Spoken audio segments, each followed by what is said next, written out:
নমস্কার বন্ধুরা, আপনারা দেখতে পাচ্ছেন মা দুর্গার সন্ধি পুজো অর্থাৎ অষ্টমী এবং নবমীর সন্ধিক্ষণে রামচন্দ্র রাবণ বধের উদ্দেশ্যে যে মাতৃ আরাধনা করেছিলেন এই সেই সন্ধিক্ষণ।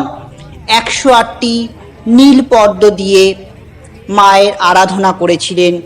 এবং আরেকটি কথা, যে এই সন্ধিক্ষণে চামুণ্ডা রূপে দেবীকে আরাধনা করা হয়।